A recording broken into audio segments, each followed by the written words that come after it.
He would never deny having been involved in CoBrA. He was one of the founding members. But what he actually tries to counter is a misunderstanding that he's just CoBrA. Because CoBrA was only 3 years, very early in his career. He was one of the big contributors also with his style that he had already developed before. After CoBrA was disbanded, officially disbanded in '51, all the members, the founding members, went different ways. And Karel Appel did something quite different in between, but people see it through the glasses of CoBrA, so they miss a great deal of it. So what I'm trying to do with this show is clarifying the notion of CoBrA with respect to the oeuvre of Karel Appel, and also showing the limits, showing what he has done else. And there's a lot that has not much to do with CoBrA. So what I really made a didactical setup.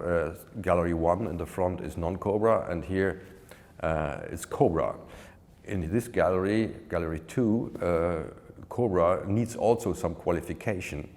Because CoBrA, having been disbanded already in '51,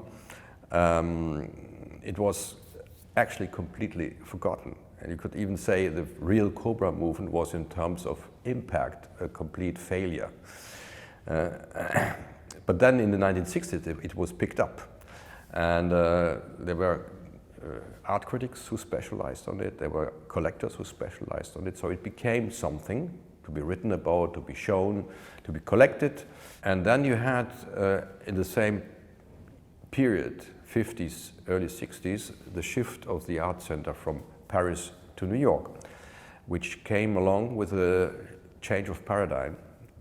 Painting was outdated, considered to be outdated. You had the opening up of the art notion, performance art, video art, all conceptual art, pop art, most of all. And many of the painters of the 50s, Karel Appel belonged to them, had a problem somehow. Sometimes it became very dramatical in the case of Karel Appel, that you can see on the other side in this gallery. He picked up the CoBrA themes from 15 years ago, and he developed a kind of we call it CoBrA pop style.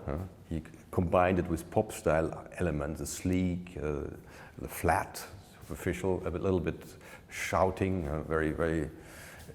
but the CoBrA themes, which is something that was actually in the time very successful. So he came through this crisis until painting came back. So you have in this gallery one side of the CoBrA and the other side 15 years later, picking up CoBrA again. On the front you have a gallery, 3 galleries that show work which have nothing to do with CoBrA whatsoever. So that's a dialectical setup. Now you have here the little CoBrA painting. It's very strong, small but very strong. And then you have a painting which is a theme that he actually started before CoBrA. I would say it's one of his contributions to CoBrA because it identifies with children drawings and children behavior also. But it's belonging to the series Questioning Children. He started with drawings around 45, 46 before CoBrA. Behind me you have a drawing which was a preparatory drawing for People, Birds and Sun, a painting in the collection of the Tate Gallery. It is one of the drawings that he used as a starting point for making a painting, which in a sense is inconsistent with the image of a spontaneous artist that was one of the elements of the CoBrA style.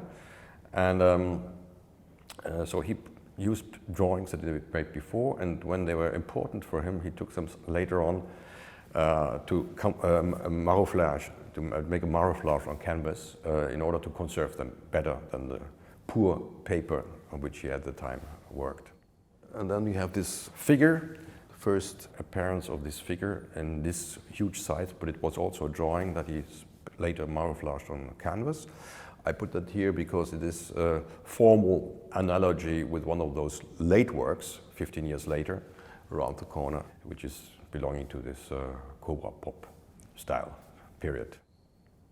After CoBrA, he was actually the only member of CoBrA who got immediately an international breakthrough, but not as a CoBrA artist.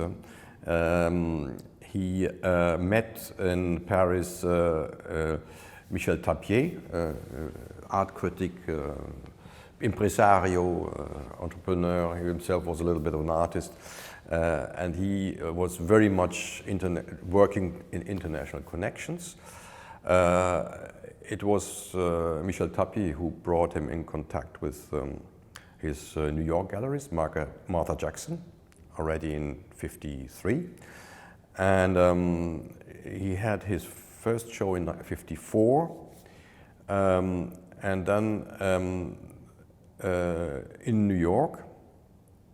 And that was actually, I think, quite successful. And when Karel Appel started to pick up with CoBrA themes, he was really like an international a big star. He was Venice Biennale, he was the Documenta, and he had big shows in important institutions internationally.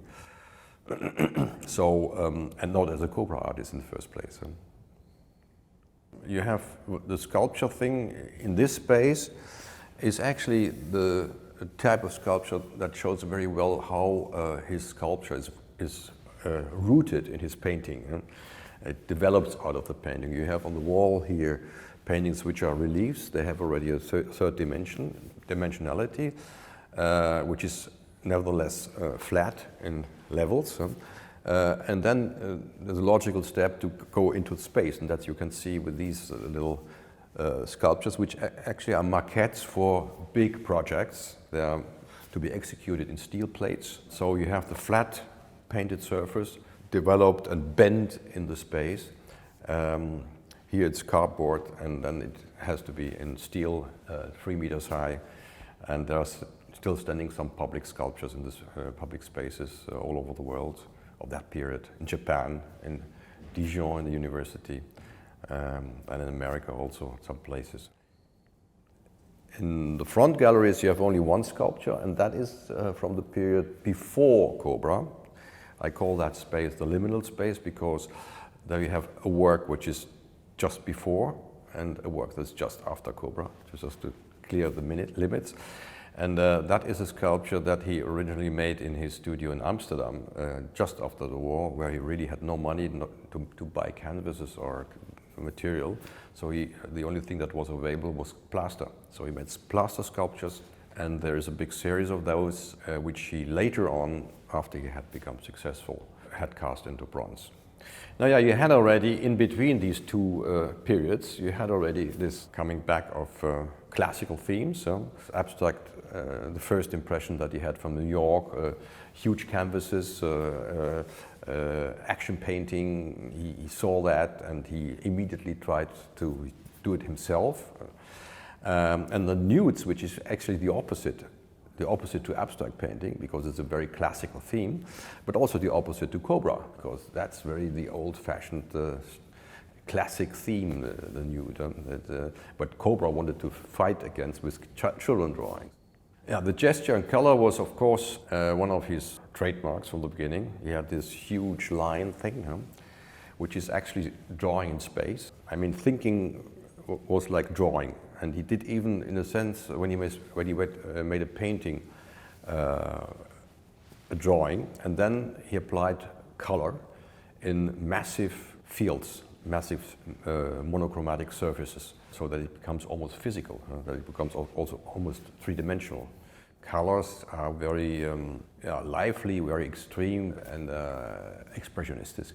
There's one painting, the desert, which is actually a collage, a painted collage of drawings. We have the drawings, we know the drawings, and then he put them together, and then he painted the whole thing.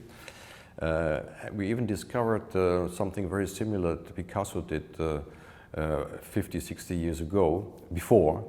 I don't know whether he knew that, but it's not the first time that this has been done.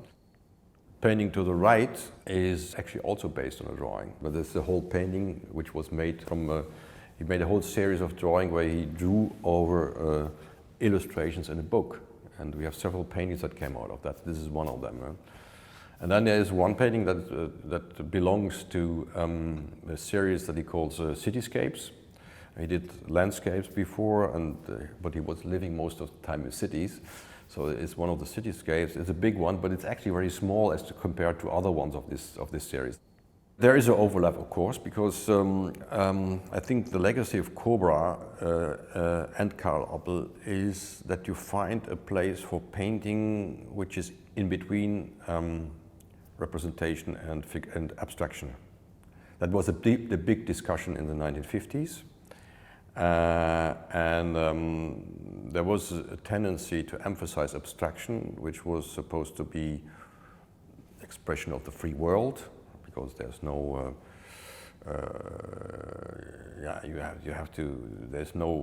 it was opposed actually to art that was social realism, that was representative, that was transmitting an ideology. So abstract was free of ideology. So that was really the issue of the 1950s.